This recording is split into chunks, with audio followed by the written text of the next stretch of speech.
ప్రభువు రక్షకుడైన యేసుక్రీస్తు వారి శ్రేష్టమైన నామములో మరొకసారి శుభవందనాలు తెలియజేస్తా ఉన్నాను.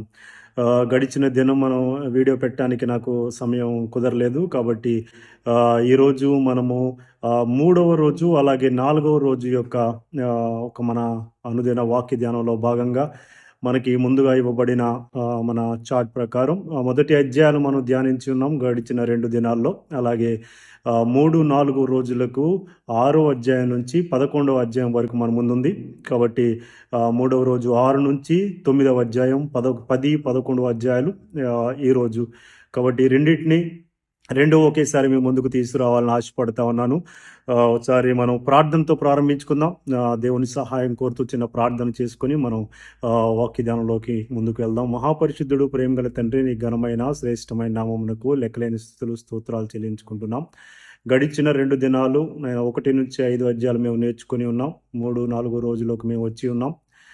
కాబట్టి మేము చదవబోయే లేఖన భాగాలు నేను దీవెనకరంగా ఆశీర్వాదకరంగా మలచమని బోధించిన నాకు, వినుచున్న నీ బిడ్డలకు వినగలిగే పరిజ్ఞానం, అలాగే సరైన పద్ధతిలో సరైన అర్థమయ్యే రీతిలో బోధించే శక్తి సామర్థ్యం నాకు మీరు అనుగ్రహించమని ప్రార్థన యేసు అతి పరిశుద్ధ నామములో అడిగి వేడుకుంటున్నాను పరమ తండ్రి. ఆమేన్, ఆమేన్. ఇంకా మనం ఆలస్యం చేయకుండా 6వ అధ్యాయంలోకి వెళ్ళిపోదాం. 6వ అధ్యాయంలో మనం చూసుకున్నట్లయితే గడిచిన 5 అధ్యాయాలు మనం ధ్యానించి ఉన్నాం. 6వ అధ్యాయంలో మనం చూసుకుంటే ఇక్కడ నోవాహు మనకి కనబడుతూ ఉన్నాడు. కాబట్టి నోవాహు యొక్క పరిచయం మనకి ఇక్కడ 6వ అధ్యాయంలోంచి కనబడుతుంది. 6వ అధ్యాయం మొదటి వచనాల్లోకి మనం వెళ్తే అక్కడ నరులు భూమి మీద విస్తరింపన ఆరంభించిన తరువాత కుమార్తెలు వారికి పుట్టినారు అని మనకి కనబడుతుంది. కాబట్టి ఇక్కడ 2 మాటలు మనకు కనబడుతున్నాయి. దేవుని కుమారులు, నరుల కుమార్తెలు. కాబట్టి ఎవరి దేవుని కుమారులు, మనుషుల కుమార్తెలు ఎవరు అని మనం ఒకసారి జ్ఞాపకం చేసుకుంటే కిందకు వచ్చేసరికి ఒక్కొక్క వర్డ్ కూడా మనకు కనబడుతుంది. నెఫిలీలు. ఎవరి నెఫిలీలు అనే దానికి కూడా మనం ఒకసారి లోతుగా దీన్ని పరిశీలన చేయగలిగితే నెఫిలీలు ఎవరు అంటే దేవుని కుమారులు అంటే బైబిల్ పండితులు మనకి అలాగే వారు చెప్తారు దేవుని కుమారులు అంటే షేతు వంశస్థులు అని. అలాగే నరుల కుమార్తెలు అనగానే కయ్యను యొక్క వంశస్థులు అని. కాబట్టి వీరిద్దరికీ కలిగిన సంతానమే, వీరిని ఏమని అంటామంటే వీరిద్దరికీ కలిగిన సంతానమే నెఫిలీలుగా మనకి పిలువబడతా ఉన్నారు. సంఖ్యాకాండం వచ్చేసరికి 13:33లో మనకు కనబడుతుంది. ఈ నెఫిలీలు యెహోషువ కనాను దేశానికి పంపించి అలాగే వేగు చూడమని యెహోషువ ఆజ్ఞాపించినప్పుడు, యెహోషువ చెప్పినప్పుడు వీరు వెళ్ళి అక్కడ మేము నెఫిలీల్ని చూసాం, మాకంటే చాలా బలవంతులుగా వారు ఉన్నారు, వారిని మేము జయించే శక్తి మాకు లేదు, కాబట్టి వారి ముందు మేము ఎలా మిడతలుగా ఉన్నాం, చాలా పుట్టలుగా మిడతలుగా ఉన్నాము అని వారు తిరిగి వచ్చి సమాచారం ఇచ్చినట్లు చూస్తూ ఉన్నాం. కాబట్టి నెఫిలీలు వారు చాలా శరీరాకృతిలో అలాగే దేహదారుడిలో చాలా బలవంతులు, శూరులు. కాబట్టి అదే వచనం మనకి కనబడుతుంది. పూర్వకాలం ముందు వీరు ఉన్నారు, పేరు పొందిన శూరులు వీరే. కాబట్టి దాని తర్వాత మనకి తర్వాత వచనాల్లో కనబడతా ఉంది, దేవుడు నరుని సృజించినందుకు మనుష్యుని చెడుతనం బట్టి దేవుడు చాలా చింతపడినట్టు, సంతాపం నొందినట్టు. ఎంతో సమయం పట్టలేదు. ఆదికాండంలో మనం మొదటి అధ్యాయంలో చూస్తున్నాం. నరుని సృజించిన తర్వాత తన సృష్టిని అంతా చూసి దేవుడు చాలా మంచిదిగా ఎంచిన ఆ దేవుడు ఈ నరులు వీరు చేసిన పనికి, వీరు చూపించిన అవిధేయతకి దేవుడు సంతాపం నుండి భూమిని సమస్తము నిర్మూలన చేయాలని దేవుడు నిర్ణయించుకున్నాడు. అదే విషయం మనకి అక్కడ 8వ వచనంలో కనబడుతుంది. అక్కడ నోవాహు గురించి మనం చదువుతూ నోవాహులో చాలా అనేక రకమైన సంగతులు, మంచి లక్షణాలు నోవాహులో మనకు కనబడతాయి.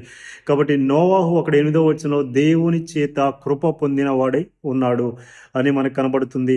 కాబట్టి కిందకు వచ్చిన వచనంలోకి చూస్తే అదే వచనం, నోవాహు నీతిపరుడును నిందారహిడును అలాగే దేవునితో నడిచిన వాడు. కాబట్టి 3 లక్షణాలు నిజంగా మన ప్రతి ఒక్క విశ్వాసిలో, దేవుని నమ్ముకున్న విశ్వాసిలో ఉంటే ఆయన నిజమైన కృప మన మీద ఖచ్చితంగా దేవుడు కుమ్మరిస్తాడని మీకు జ్ఞాపకం చేస్తూ ఉన్నాం. ఎందుకంటే దేవుడు మనల్ని మనం బ్రతుకున్నామంటే దేవుడి ఉచితమైన కృప అని మనం మాట్లాడుతూ ఉంటాం. కానీ నిజంగా ఈ 3 లక్షణాలు ఏదైతే నోవాహు కలిగి ఉన్నాడో, నిందారహితుడు, అలాగే దేవునితో నడిచినవాడు, నీతిపరుడు, అప్పుడు ఖచ్చితంగా దేవుడి నిజమైన కృప మనకి అక్కడ దేవుడు మనకి అందిస్తాడని మీకు జ్ఞాపకం చేస్తా ఉన్నా. తర్వాత ఇదే 7వ అధ్యాయంలో మీకు కనబడుతూ 6వ అధ్యాయంలో మనకు చూస్తాం. నోవాహు దేవుడు ప్రత్యక్షమై జలప్రలయం ద్వారా నేను ఈ భూమిని అంతను నాశనం చేయాలని నిశ్చయించుకున్నాను, కాబట్టి నాకు నీవే అందరిలో నాకు నిందారహితుడిగా, అలాగే నీవు చాలా నీతిపరుడుగా కనపడ్డావు, కాబట్టి కేవలం నిన్ను నీ కుటుంబాన్ని మాత్రమే నేను రక్షించి మిగతా నరుల భూమి ఏదైతే ఉందో ప్రతి ఒక్క పశుపక్షాదులు ప్రతిదీ కూడా నేను నిర్మూలన చేస్తాను అని నోవాహుతో దేవుడు ఆజ్ఞాపించినట్లు మనం చూస్తున్నాం. అలాగే అక్కడ నోవాహుతో నీవు ఒక ఓడను ఏర్పాటు చేసుకో, కాబట్టి ఆ ఓడను ఏర్పాటు చేసుకుని ప్రతిదీ కూడా ఆయన కొలతలతో సహా దాన్ని నిర్మించమని ఆజ్ఞాపించి ఉన్నాడు. ఒక కిటికీ నువ్వు ఏర్పాటు చేసుకోవాలి, నీకు వెలుతురు కానీ గాలి రావడానికి, అలాగే ఒక తలుపును నువ్వు పక్కన ఏర్పాటు చేసుకోవాలి. ఇలా ప్రతిదీ జ్ఞాపకం చేస్తూ కొలతలతో సహా నోవాహుకి ఆజ్ఞాపించినట్లు మనం చూస్తున్నాం. అదే నోవాహు ఓడ యొక్క కొలతలు, ఓడ 300 మూరల పొడుగు, 50 మూరల వెడల్పు, 30 మూరల ఎత్తు. కాబట్టి అక్కడ క్లియర్గా కొలతలు కూడా దేవుడు మెన్షన్ చేసినట్లు మనం చూస్తూ ఉన్నాం. అదంతా కూడా నోవాహు దాన్ని నిర్మించినట్లు మనం చూస్తూ ఉన్నాం. కాబట్టి ఈ అధ్యాయంలో 6వ అధ్యాయంకి వచ్చేసరికి ప్రతి ఒక్కటి కేవలం నోవాహుతో పాటు నోవాహు ఒక భార్య, అలాగే 3 కుమారులు, షేము, హాము, యాపెతు. కాబట్టి వీరికి భార్యలు ఉన్నారు, కాబట్టి వీరు 3 కోడళ్ళు 3, అలాగే నోవాహు భార్య 8 మంది ఆ ఓడలో మనకి వ్యక్తులు, మనుష్యులు మనకి అక్కడ రక్షింపబడినట్లు చూస్తున్నాం. అలాగే దేవుడు ఆజ్ఞాపించినాడు ప్రతి దానిలో కూడా, ప్రతి ప్రాకు జీవుల్లో కానివ్వండి, జంతువుల్లో కానివ్వండి, అలాగే ప్రతి పశుపక్షాదుల్లో 2 జతలుగా ఆడది మగది కూడా నీవు ఆ ఓడలోనికి ఏర్పాటు చేసుకో అని దేవుడు అక్కడ ఆజ్ఞాపించినట్లు మనం చూస్తున్నాం. కాబట్టి ఇక్కడ మనం నేర్చుకోవాల్సిన గొప్ప సత్యం 6వ అధ్యాయంలోకి వచ్చి చూస్తే, దేవుడు నీతి పరుణ్ణి ఖచ్చితంగా, నీతి కలిగిన వారిని దేవుడు ఖచ్చితంగా దృష్టిస్తాడు అని ఈ 6వ అధ్యాయంలో మనం నేర్చుకోవచ్చు. కాబట్టి అలాగే మనం 7వ అధ్యాయంలోకి వెళ్ళిపోతే అక్కడ దేవుడు జలప్రలయము, 7వ అధ్యాయంలో మొదటి మాట ఉంటుంది, చాలా హైలైట్ మాటలు మనం ఖచ్చితంగా మాట్లాడుకోవాలి. 7వ అధ్యాయం మొదటి మాట, యెహోవా ఈ తరము వారిలో నేను నీవే నా ఎదుట నీతిమంతుడు ఇండుట చూచితిని గనుక నీవును నీ ఇంటి వారును ఓడలో ప్రవేశించుడి. కాబట్టి ఇక్కడ ఒక మంచి ఆత్మీయ పాఠం కూడా మనం నేర్చుకోవాల్సిన అవసరం ఉంది. ఒక్కొక్కసారి మనం అనుకుంటాం కేవలం మన భక్తి, మన తల్లిదండ్రులు, మన తాత ముత్తాతలు చేసిన భక్తి పిల్లలకు కూడా వచ్చి అలాగే పిల్లలు కూడా రక్షింపబడతారు అని అనుకుంటారు చాలామంది. చాలా వరకు మన భక్తి మన పిల్లల్ని కొంతవరకు కాపాడగలదు అనే మాట పెద్ద మాట అయినా కానీ ఆ భక్తి కొంతవరకు ఒక ఆలోచన కలిగించడానికి, మార్పు కలిగించడానికి తోడ్పడుతుంది. కానీ దేవుడు అవకాశాన్ని ఇస్తాడు. కానీ ఎవరికి వారు తమ మనస్సులో ఆత్మవిమర్శ చేసుకొని మారు మనస్సు పొంది దేవునిని పూర్ణ హృదయంతో పూర్ణ విశ్వాసంతో నమ్మినప్పుడు మాత్రమే ఖచ్చితంగా ఆయన మనల్ని దృష్టిస్తాడు. అలాగే నిత్యరాజ్యమైన గొప్ప బహుమానం మనకు అందుతుంది అని మీకు జ్ఞాపకం చేస్తా ఉన్నా. కేవలం మన పితరులు భక్తి చేశారు కాబట్టి మనకి కూడా వస్తుంది అని అనుకోవటం ఈ కాలంలో చాలా తప్పిదమనే అవుతుంది. కాబట్టి అక్కడ నోవాహు నీతిపరుడుగా ఉన్నాడు కాబట్టి దాని తర్వాత వారి కుటుంబం పట్ల కూడా దేవుడు ప్రణాళిక కలిగి ఉన్నాడు కాబట్టి వారి కుమారుల వంశములతో కూడా. కాబట్టి దేవుడు తన నోవాహు నీతిని బట్టి, తన భక్తిని బట్టి తన కుమారుల్ని, తన కోడళ్ళు కూడా రక్షించినట్లు మనం చూస్తూ ఉన్నాం. కాబట్టి అక్కడ 40 పగళ్ళు 40 రాత్రులు, 7వ అధ్యాయంలోకి వెళ్తే 40 పగళ్ళు 40 రాత్రులు ప్రచండ వర్షం భూమి మీద అక్కడ కురిసినట్లు మనం చూస్తూ ఉన్నాం. దాని తర్వాత అక్కడ అదే అధ్యాయంలో మనకి జ్ఞాపకం చేస్తున్నాడు, ప్రతి పవిత్రమైన జంతువుల్లో ప్రతి అపవిత్రమైన జంతువుల్లో 2 ఆడది మగది జతలు కూడా ప్రతిదీ కూడా నీ ఓడలో ఉండాలి అని దేవుడు ఎలాగైతే ఆజ్ఞాపించి ఉన్నాడో ప్రతిదీ కూడా నోవాహు అలా చేయటం మొదలు పెట్టాడు. కాబట్టి ఆ 7వ అధ్యాయంలోకి వచ్చేసరికి మనం మొత్తం అదే కనబడుతుంది. కాబట్టి అక్కడికి వచ్చిన తర్వాత నోవాహు జలప్రలయం ఒక 7వ అధ్యాయంలో మనకి వచ్చినట్లు కనబడుతుంది. కాబట్టి కేవలం ఆ 8 మంది నోవాహు ఎవరైతే ఆ పశుపక్షాదులు ఓడలోకి తీసుకొచ్చున్నాడో అవి తప్పితే ప్రతిదీ కూడా మొత్తం భూమి మీద సమస్తము నిర్మూలన అయిపోయింది అనే విషయాన్ని మనకి అక్కడ కనబడుతుంది. కాబట్టి దేవుని మాట చొప్పున నోవాహు చేశాడు. ఈ అధ్యాయంలో మనం నేర్చుకోవాల్సిన పాఠం, దేవుడు మాటకి నోవాహు విధేయత కలిగి జీవించిన ప్రకారం ఆజ్ఞ ఇచ్చిన దేవుని మాట విన్నాడు. కాబట్టి నోవాహు కుటుంబం కూడా ఇక్కడ రక్షింపబడింది అనే విషయాన్ని మనం ఇక్కడ జ్ఞాపకం చేసుకోవచ్చు. కాబట్టి 8వ అధ్యాయంలోకి మనం వెళ్ళిపోతే 8వ అధ్యాయంలో కనబడుతుంది.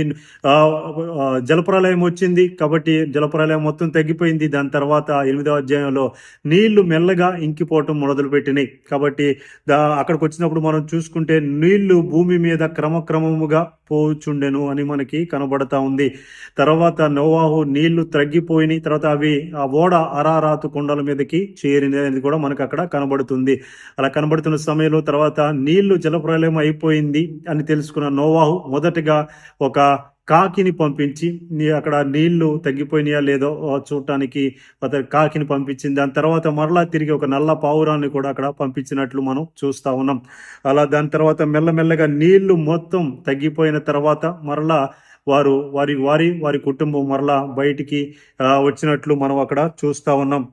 కాబట్టి ప్రతి జంతువు ప్రతిదీ కూడా అక్కడ ప్రతి పక్షి కూడా అక్కడ వారు బయటికి వచ్చినట్లు వారు రక్షింపబడినట్లు మనం చూస్తూ ఉన్నాం. అక్కడ మరలా తిరిగి ఇంకొక 8వ అధ్యాయంలో మనకు ఒక మంచి విషయం కనబడుతుంది. ఎప్పుడైతే దేవుడు తన కుటుంబాన్ని రక్షించి ఉన్నాడో నోవహు కృతజ్ఞత కలిగి తను ఓడ నుంచి బయటికి వచ్చిన తర్వాత కృతజ్ఞత కలిగి తను ఒక బలిపీఠాన్ని ఏర్పాటు చేసినట్లు మనం చూస్తాము. దహన బలి అక్కడ ఏర్పాటు చేసినట్లు బలిపీఠము కట్టి దహన బలి అర్పించినట్లు మనం చూస్తా ఉన్నాం. కాబట్టి ప్రతిసారి కూడా దేవుడు మన జీవితాల్లో చేసిన ప్రతి పనికి కూడా మనం కృతజ్ఞత చెల్లించకపోతే, కృతజ్ఞత భావం మన జీవితాల్లో ఉండకపోతే, లేకపోతే మనం ఎంతైనా పొరపాటు చేసిన వారు ఉంటాం. ఎందుకంటే ఆయన మన పట్ల చేసే కార్యాలకి మనం ఖచ్చితంగా కృతజ్ఞత చెల్లించబద్దులమై ఉన్నాం. కాబట్టి నోవాహు కూడా అదే చేసి ఉన్నాడు. కాబట్టి మనం ఆ విషయాన్ని మీకు జ్ఞాపకం చేస్తూ ఆ తర్వాత 8వ అధ్యాయంలోకి వచ్చేసరికి మరలా 9వ అధ్యాయంలోకి మనం వెళ్ళిపోయిన తర్వాత కొన్ని సంగతులు మనకు అక్కడ కనబడతాయి. కాబట్టి ఈ 6, 7, 8 అలాగే 9వ అధ్యాయంలో కూడా మనం చూస్తే అతని కుమారుల్ని కూడా 9వ అధ్యాయంలో కూడా మనం వెళ్ళిపోదాం. తన కుమారుల్ని షేము, హాము, యాపేతులు వీరందరినీ కూడా దేవుడు ఫలించి మనకి ఏదైతే దేవుడు నిబంధన చేసి ఉన్నాడో నోవాహు కుటుంబంతో నోవాహుతో చేసిన నిబంధన, వారి కుమారుల్ని మీరు ఫలించి మరలా ఏదైతే నిర్మూలన చేయబడిందో అప్పుడు మనుషులు అప్పుడు దాకా సమస్తం నిర్మూలన అయిపోయారు. మరలా భూమి అలాగే నిండబడింది అంటే వారి ముగ్గురు కుమారుల కుటుంబం నుంచే అని షేము, హాము, యాపేతు వీరి ముగ్గురి కుటుంబాల నుంచి వచ్చిన పిల్లలు తరతరాలు ఇప్పుడు మన భూమి మీద నిలిచి ఉన్నామంటే కేవలం ఆ ముగ్గురు కుటుంబం నుంచి వచ్చిన మీకు అని జ్ఞాపకం చేస్తా ఉన్నా. కాబట్టి అలాగే మరలా తిరిగి దేవుడు ఒక మంచి నిబంధన, గొప్ప నిబంధన చేస్తున్నాడు. మరలా తిరిగి ఇంకా జలప్రలయము రానే రాదు, ఇంకా నేను భూమిని ఎన్నటికీ నిర్మూలన చేయను అని దేవుడు అక్కడ ఆజ్ఞాపించినట్లు మనం చూస్తూ ఉన్నాం. దాని తర్వాత మనం అదే నిబంధన దేవుడు కాబట్టి ఈ 9వ అధ్యాయంలో మనం జ్ఞాపకం చేసుకుంటూ మనం ఒక్కొక్క వచ్చిన చదువుకుంటే చాలా సమయం పడుతుంది. కాబట్టి దీనిలో మెయిన్ పాయింట్స్ అనేవి మీకు మాత్రం నేను చెప్పడానికి అలాగా ధ్యానించడానికి ఇష్టపడతా ఉన్నా. ఈ 9వ అధ్యాయంలో మనం నేర్చుకోవాల్సిన ఆత్మీయ పాఠం ఏంటంటే దేవుడు చేసిన నిబంధన, మానవునితో చేసిన నిబంధన ఏదైతే ఉందో, ఏదైతే వాగ్దానం ఉందో దాన్ని దేవుడు నెరవేర్చగలిగిన దేవుడు. కాబట్టి ఆయన నెరవేరుస్తాడు కదా మనకు చేసిందని చెప్పి మనం ఎలా పడితే అలా మన లోకంలో జీవిస్తే కుదరదు. కానీ ఖచ్చితంగా ఆయన మాటకి లోబడినప్పుడు మాత్రమే ఆ నిబంధన దేవుడు నెరవేరుస్తాడు. మన క్రిస్మస్కి న్యూ ఇయర్కి చాలా వాగ్దానాలు తీసుకొని ఉన్నాం. కాబట్టి ప్రతి వాగ్దానం కూడా మనల్ని ఆ వాగ్దానుసారం మన జీవితంలో జరుగుతుందా అంటే మనం భయభక్తులు లేకుండా జీవిస్తే ఖచ్చితంగా వాగ్దానం కూడా మన జీవితంలో జరగదు. అలాగే ఆ వాగ్దానం మనం ఒక నూతన సంవత్సరానికి వచ్చే ప్రోత్సాహకరంగా ఉంటుంది, కానీ ఆ వాగ్దానమే మన జీవితం కాదు. దాన్ని మనం ఏదో వాగ్దానం వచ్చింది కదా దేవుడు నా జీవితంలో ఎందుకు నెరవేర్చలేదు అని మనం ప్రశ్నించలేం. అలాగే మనకు ప్రోత్సాహకరమైన జీవితం వాగ్దానం ద్వారా కనబడుతుంది. ఎందుకంటే ఆయన బైబిలే కేవలం అది ఒక వాగ్దానం మాత్రమే, కానీ ఎన్నో వాగ్దానాలు, ఆజ్ఞలు దేవుడు ఇచ్చి ఉన్నాడు. కాబట్టి ఆ ప్రతి వాగ్దానం, ఆజ్ఞలను మనం పాటించినప్పుడు మాత్రమే మన జీవితాల్లో నిజమైన సుఖ సంతోషాలు దేవుని మాటకి. ఎందుకంటే ఈ నోవాహులో ఉన్న 3 లక్షణాలు మరొకసారి మీకు జ్ఞాపకం చేసి నేను 9వ అధ్యాయం 3వ రోజు నేను ముగిస్తాను. తర్వాత 10, 11 అధ్యాయాలు మనకు 4వ రోజు ఈ రోజు వచ్చున్నాయి. 2వ రోజు పెడుతున్నాం కాబట్టి అది కూడా మీరు జ్ఞాపకం చేసుకుంటుంది. నోవాహు దేవుని ఎదుట కృప పొందినవాడు ఎందుకు ఉన్నాడు అంటే ఆయన నీతిపరుడు, నిందారహితుడు, దేవునితో నడిచినవాడు. మనం కూడా ఈ నూతన సంవత్సరంలో దేవునితో ఎంతవరకు నడవగలిగాం గడిచిన సంవత్సరం, అలాగే ఇప్పుడు మన దైనందిన గడిచే దినాల్లో దేవునితో ఎంతవరకు నడుస్తున్నామని ఎవరికి వారు ఆత్మవిమర్శ చేసుకొని వారు మన విశ్వాస జీవితంలో ముందుకు సాగాలని మీకు జ్ఞాపకం చేస్తూ, అలాగే మనము 10, 11 అధ్యాయాలు కూడా మనం ధ్యానించడానికి ప్రయత్నిద్దాం. మనం 10వ అధ్యాయంలోకి వెళ్ళిపోతే 10వ అధ్యాయంలో మనకి మొదటి వచనమే కనబడుతుంది. ఇది నోవాహు కుమారులగు షేము, హాము, యాపేతును వారు వంశావళి. కాబట్టి జలప్రలయంకి ముందు వారికి కుమారులు లేరు, పిల్లలు లేరు. కాబట్టి ఓడలో 8 మందే ఉన్నారు. దాని తర్వాత వారికి దేవుడు చేసిన నిబంధన ప్రకారం వారికి కుమారులు అక్కడ కలిగినట్లు మనం చూస్తూ ఉన్నాం.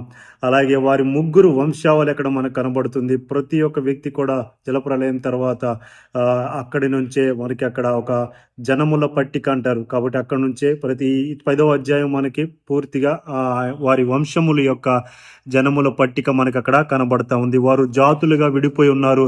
అలాగే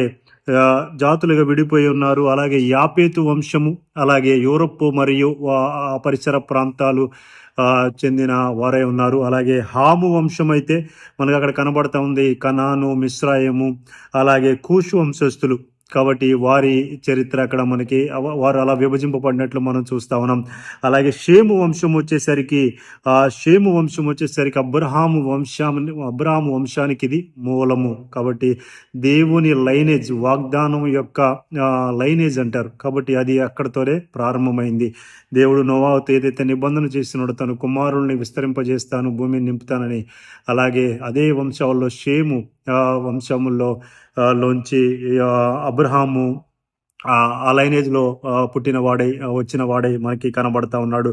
కాబట్టి అక్కడ మనం చూసినట్టయితే దేవుని యొక్క ఉద్దేశం ఏంటి అనేది, దేవుని ఒక ఉద్దేశం అనే సంకల్పం ప్రకారం ప్రతి ఒక్కరిని వారిని వివిధ జాతులుగా, వివిధ దేశాలుగా, వివిధ ప్రాంతాలుగా ఆయన విభజించిన సందర్భం మనకి అక్కడ కనబడుతుంది. 10వ అధ్యాయం మొత్తం అదే కనబడుతుంది మనకి. ప్రతిదీ కూడా 10వ అధ్యాయం మనం చూసుకున్న వారి వంశావళియే మనకి కనబడుతుంది. దానిలో పెద్దగా మనకి నేర్చుకునే ఆత్మీయ పాఠాలు మనకి ఉండినను వారిని దేవుడు చేసిన నిబంధన అక్కడ నెరవేర్చినట్లు మాత్రమే మనకి అక్కడ కనబడతా ఉంది. కాబట్టి 11 అధ్యాయంలోకి మనం వెళ్తే అప్పటిదాకా అందరూ భూమి మీద ప్రజలందరూ ఒకే భాషతో మాట్లాడేవారంట. కాబట్టి అక్కడికి వెళ్ళిన తర్వాత 11వ అధ్యాయంలోకి తర్వాత వారు ఏం చేస్తున్నారంటే, మనుష్యుల యొక్క గర్వం ఎక్కువై, వారి అవిధేయత ఎక్కువై, మనుషుల యొక్క గర్వము ద్వారా వారే ఒక నిర్మాణం నిర్మించుకొని ఒక బాబేలు గోపురం. కాబట్టి వారు మొట్టమొదటిగా అక్కడ ఒక విగ్రహారాధన అనొచ్చు. మనం చాలాసార్లు మనం మాట్లాడుకుంటాం, ఏదో బయట వాళ్ళ గురించి మాట్లాడుతాం. మన బైబిల్లో మనం మాట్లాడుకోవాల్సిన సంగతులే, మన బైబిల్లో ఉన్న సంగతులే మనం మాట్లాడుతున్నాం. బయట వారి సంగతులు ఎప్పుడు మనం మాట్లాడట్లేదు. కాబట్టి బయట వారు అంటారు, కేవలం మా గురించే మాట్లాడుతున్నారు, మా గురించి. కాబట్టి మన బైబిల్లోనే విగ్రహారాధన మనకి ఇక్కడ కనబడుతుంది. కాబట్టి మనం అది చాలాసార్లు ఇతరులకు కూడా మనం ప్రేమపూర్వకంగా చెప్పాల్సిన అవసరం ఉంది. మన బైబిల్లో మాట్లాడుకునే సంగతులే మనకి తెలియజేసుకోవడానికి మనకి సమయం లేదైతే మరి ఇతరులు మనం ఏ విధంగా వారిని విమర్శిస్తాం చెప్పండి. కాబట్టి ఖచ్చితంగా మనం కూడా దానిలో మనం చాలా అలర్ట్గా ఉండాల్సిన అవసరం ఉంది. అక్కడ మొట్టమొదటిగా వారు బాబేలు గోపురం అనే దాన్ని కట్టుకొని దాన్ని నిర్మించుకొని వారి గర్వానికి అది సూచనగా మనకి అక్కడ కనబడుతుంది. కాబట్టి అక్కడ దేవుడు అప్పటిదాకా ఒకే భాష అక్కడ మాట్లాడేవారు, కానీ వారి కడుతుండగా వారి యొక్క ఆ ప్రయత్నంలో వారు కట్టిన సందర్భంలో దేవుడు వారి భాషలన్నిటినీ తారుమారు చేసినట్లు మనం చూస్తూ ఉన్నాం. కాబట్టి ఇప్పుడు నేటి భాషలతో మాట్లాడే వాళ్ళు ఇదొకటి జ్ఞాపకం చేస్తారు. అపోస్తుల కాలంలో, ఆ అపోస్తుల కార్యంలో మనకి నూతన నిబంధనలో ఒక సంఘటన కనబడుతుంది. మనం అది సంఘటనకి వెళ్ళినప్పుడు మనం మాట్లాడుకోవచ్చు. కాబట్టి ఆ రెండు చెప్పి దేవుడు భాషలు ఉన్నాయి, భాషల్లో మాట్లాడచ్చు అనే సంగతి కూడా వారు చెప్పే ప్రయత్నం చేస్తారు. కాబట్టి ఇక్కడ దేవుడు అక్కడ భాషల్ని తారుమారు చేసినట్లు మనం చూస్తా ఉన్నాం. అలాగే జనములని అక్కడ చెదరగొట్టినట్లు మనం చూస్తా ఉన్నాం. అలాగే బాబేలు అనే మాటకు అర్థం కూడా మీకు జ్ఞాపకం చేస్తాను, ఒక గందరగోళం. ఎందుకు అంటే అక్కడ భాషలు తారుమారని, వారు ఏ భాషతో మాట్లాడుతున్నారో కూడా అర్థం కాదు అక్కడ. కాబట్టి అటువంటి పరిస్థితుల్లో ఒక గందరగోళం ఎక్కడ నెలకొలింది. బాబేలు అనే దానికి అర్థం కూడా, దాని మీనింగ్ కూడా గందరగోళం, కన్ఫ్యూజన్ అంటారు ఇంగ్లీష్లో. కాబట్టి అక్కడ అది మనకి కనబడుతుంది. ఆఖరిగా వచ్చేసరికి షేము వంశావళి నుంచి అబ్రహాము మనం అనకూడదు, ఎందుకంటే అప్పటికి అబ్రాము పేరు దేవుడు అబ్రహాముగా మార్చక ముందు అబ్రాము, కాబట్టి షారాయి. కాబట్టి వారి ఆఖరికి వచ్చేసరికి మనకి వారి పరిచయం కనబడుతుంది. తర్వాత రాబోయే అధ్యాయాలన్నిట్లో అబ్రాహాము యొక్క గొప్ప జీవితాన్ని మనం ధ్యానించబోతా ఉన్నాం. 12 తర్వాత అధ్యాయాల్లో మనకి అక్కడ అబ్రాహాము గురించి అక్కడ మనకి కనబడుతుంది. అప్పటిదాకా అబ్రాహాము షారాయి గొడ్రాలుగా ఉన్నది అని అక్కడతో ఆఖరి వచనాల్లో మనకి అక్కడ పరిచయం అనే మాట అనకూడదు, కానీ అక్కడ మనకి జ్ఞాపకం చేస్తూ తర్వాత రాబోయే అధ్యాయాల్లో మనకి అబ్రాహాము వారి జీవితం గురించి దేవుడు అబ్రాహాముతో చేసిన నిబంధన, హవ్వాతో చేసిన నిబంధన అయిపోయింది, విస్తరింపజేశాడు వారి కుమారుల వంశాన్ని ప్రతిదీ. దాని తర్వాత దేవుడు మరలా వీరి పట్ల చేస్తున్న నిబంధనని జ్ఞాపకం చేసుకుంటా ఉన్నాడని మీకు జ్ఞాపకం చేస్తా ఉన్నా. అలాగే మీకు ఇంకొక విషయాన్ని చెప్పి నేను ముగిస్తాను. ఈ 11 అధ్యాయాలు కూడా, ఈ 11 అధ్యాయాలు మనం నేర్చుకున్న ప్రతి ఒక్క మాటను మనం జ్ఞాపకం చేసుకుందాం. ఎప్పటికప్పుడు ప్రతిసారి మనం చదివిని, కానీ మనం ప్రతిదీ కూడా వచ్చిన ప్రకారం చదవాలి. ఇక్కడ అనేక జాతుల పేర్లు కూడా మనకు అక్కడ కనబడుతున్నాయి. అది ఇంటి దగ్గర మీరు చదవండి. కాబట్టి గిల్గీయులు, హివ్వీలు, అర్కీయులు, షినీయులు, ప్రతిదీ కూడా మనం ఆ సందర్భం వచ్చినప్పుడు రాబోయే దినాల్లో వారి గురించి మనం లోతుగా ధ్యానించడానికి పరిశీలిద్దాం. కాబట్టి ఈ 6 నుంచి 11 అధ్యాయాలు నేను జాగ్రత్తగా బోధించాలని నమ్ముతా ఉన్నాను. మీరు కూడా జాగ్రత్తగా మనకు తెలిసిన విషయాలే మరలా మనం దాన్ని జ్ఞాపకం చేసుకొని ఏదైనా సందర్భం వచ్చినప్పుడు ఖచ్చితంగా దాన్ని లోతుగా ధ్యానిద్దాం. కాబట్టి దీనిలో ఉన్న అధ్యాయాల్లో ఉన్న ప్రతి ఒక్క సారాంశాన్ని మీకు వివరించాను. అలాగే దేవుడు ఇంకా రాబోయే దినాల్లో కూడా మనల్ని జాగ్రత్తగా నడిపిస్తూ ఆయన మనకి మంచి బలము శక్తి దయచేసి మన ఈ బైబుల్ స్టడీ అంతట్లో కూడా ఆయన కృప మనతో తోడు ఉంటుంది అని అందరికీ మరొకసారి వింటున్న ప్రతి ఒక్కరికి ధన్యవాదాలు తెలియజేస్తూ వందనాలు తెలియజేస్తూ ఉన్నాను.